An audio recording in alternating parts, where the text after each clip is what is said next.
24 November 1971, একটা ঠান্ডা ভিজে বিকেল। আমেরিকার পোর্টল্যান্ড শহরে বৃষ্টি পড়ছে টুপটাপ। আকাশে কুয়াশা, বাতাসে এক অদ্ভুত নিস্তব্ধতা। এই সাধারণ দিনের ভিড়ের মাঝেই এক অসাধারণ ঘটনা শুরু হতে যাচ্ছে। একজন মানুষ, স্যুট পরা, শান্ত, ভদ্র, একেবারে সাধারণ দেখতে, এয়ারপোর্টে এসে একটি টিকিট কাটলেন। তার নাম লেখা হলো ড্যান কুপার। কেউ তাকে খেয়ালই করলো না, না কোনো সন্দেহ, না কোনো উত্তেজনা। কিন্তু কয়েক ঘন্টার মধ্যেই এই মানুষটা এমন কিছু করতে চলেছেন যা আজও রহস্য হয়ে আছে। একটি চলন্ত বিমান, $2 লক্ষ, 4টি প্যারাশুট, আর তারপর মাঝ আকাশ থেকে লাফ দিয়ে তিনি হাওয়ায় মিলিয়ে গেলেন। না কোনো দেহ পাওয়া গেছে, না কোনো নিশ্চিত প্রমাণ। শুধু প্রশ্ন, তিনি কি বেঁচে ছিলেন, নাকি এটাই ছিল তার শেষ যাত্রা? এটাই হলো ডিবি কুপারের রহস্য। আজকে যন্ত্রমন্ত্র অডিও পডকাস্ট শর্ট বলবো, এটা খুব ছোট্ট একটি ঘটনা। আপনাদের সবাইকে স্বাগত জানাচ্ছি আর শুরু করছি ডিবি কুপারের রহস্য। ড্যান কুপার বোর্ড করলেন একটি ফ্লাইটে, north West Orient airlines flight 305, গন্তব্য সিয়াটল। ফ্লাইটটি ছিল ছোট, মাত্র 30-40 জন যাত্রী। কুপার বসেছিলেন শান্তভাবে জানলার পাশে। তিনি একটি সিগারেট জ্বালালেন। সেই সময় বিমানে ধূমপান অনুমোদিত ছিল। এক গ্লাস বোরবন আর সোডা অর্ডার করলেন। সব কিছু স্বাভাবিক।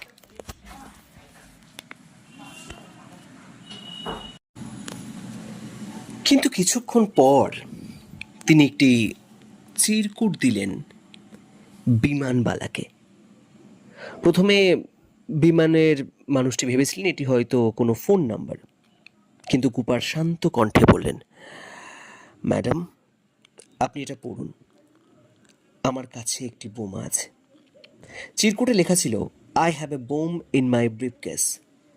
এরপর তিনি ব্যাগ খুলে দেখালেন কিছু তার লাল স্টিকের মতো বস্তু।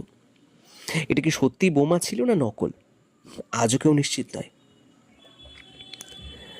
কুপারের দাবি ছিল একদম স্পষ্ট, $2 লক্ষ ক্যাশে, 4টি প্যারাশুট আর একটি ফুয়েল ট্যাঙ্ক প্রস্তুত রাখতে হবে। বিমানটি তখনও আকাশে। পাইলটরা সঙ্গে সঙ্গে যোগাযোগ করলেন এয়ার ট্রাফিক কন্ট্রোলের সঙ্গে। পুরো বিষয়টি গোপনে রাখা হলো। যাত্রীরা কিছুই বুঝতে পারলেন না। বিমানটি সিয়াটলে অবতরণ করলো। সব কিছু হলো পরিকল্পনা অনুযায়ী। টাকা আনা হলো 10,000টি $20 নোট। সব নোটের সিরিয়াল নাম্বার আগে থেকেই নোট করা হয়েছিল। কুপার টাকা দিলেন, প্যারাশুট নিলেন, তারপর তিনি সব যাত্রীকে ছেড়ে দিলেন। এখন শুরু হলো আসল রহস্য। কুপার নির্দেশ দিলেন বিমানটি আবার উড়বে, গন্তব্য মেক্সিকো সিটি। কিন্তু কিছু শর্ত ছিল। বিমানের গতি কম রাখতে হবে, নিচু উচ্চতায় উঠতে হবে, ল্যান্ডিং গিয়ার আংশিক খোলা রাখতে হবে। বিমানে রইলেন শুধু পাইলট, কোপাইলট আর একজন বিমান সেবিকা বা বিমানবালা। রাত নেমে এসেছে, বাইরে ঝোড়ো হাওয়া। বিমানটি উঠছে অন্ধকার আকাশে। তারপর হঠাৎ পেছনের দরজা খুলে গেল। একটা সতর্ক সংকেত শোনা গেল।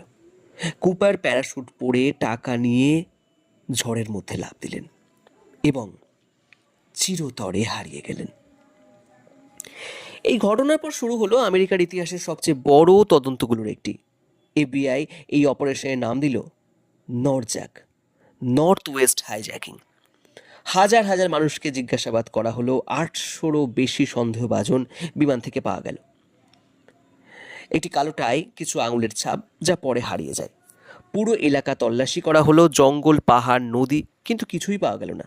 না কুপার, না প্যারাশুট, না টাকার ব্যাগ। ঘটনার প্রায় 9 বছর পর 1980 সালে একটি ছোট ছেলে নদীর ধারে খেলা করছিল। হঠাৎ সে খুঁজে পেল কিছু পুরনো পচা ডলার নোট। পরীক্ষা করে দেখা গেল এগুলো কুপারের মুক্তিপণের টাকার অংশ। এই আবিষ্কার রহস্যকে আরো গভীর করে দিল। প্রশ্ন উঠল, যদি কুপার বেঁচে থাকেন তাহলে টাকা এখানে এলো কিভাবে? আর যদি মারা যান, তার দেহ কোথায়? ডিবি কুপার রহস্য নিয়ে অনেকগুলো থিওরি আছে। থিওরি এক, তিনি মারা গেছেন। তিনি অনেকে মনে করেন এটা ছিল আত্মহত্যার মতো একটি ঝুঁকিপূর্ণ কাজ। ঝড়, অন্ধকার, ঠান্ডা, এই অবস্থায় লাফ দিয়ে বেঁচে থাকা প্রায় অসম্ভব। কিছু বিশেষজ্ঞ বলেন তিনি হয়তো একজন সাবেক পাইলট বা প্যারাট্রুপার ছিলেন। তিনি সব কিছু খুব নিখুঁতভাবে পরিকল্পনা করেছিলেন। আর থিওরি 3, সবচেয়ে রোমাঞ্চকর থিওরি, তিনি সফলভাবে পালিয়ে গেছেন, নতুন পরিচয়ে জীবন শুরু করেছেন এবং হয়তো আজও আমাদের মাঝেই আছেন। 50 বছরের বেশি সময় পেরিয়ে গেছে, তবু ডিবি কুপার আজও এক অমীমাংসিত রহস্য। তিনি কি বেঁচে ছিলেন, নাকি সেই ঝোড়ো রাতেই শেষ হয়ে গিয়েছিল তার গল্প? আমরা হয়তো কখনোই জানবো না, কিন্তু এই রহস্য মানুষের কৌতূহলকে আজও জাগিয়ে রাখে। আপনার কি মনে হয়, কুপার কি বেঁচে ফিরেছিলেন? কমেন্টে আপনার মতামত লিখুন। ভিডিওটি ভালো লাগলে লাইক, শেয়ার, সাবস্ক্রাইব করুন আর শেয়ার করুন। আর এরকম রহস্যময় গল্প জানতে আর অজানাকে জানতে সাবস্ক্রাইব করে পাশে রাখুন যন্ত্রমতো চ্যানেলকে। সবাইকে অসংখ্য ধন্যবাদ।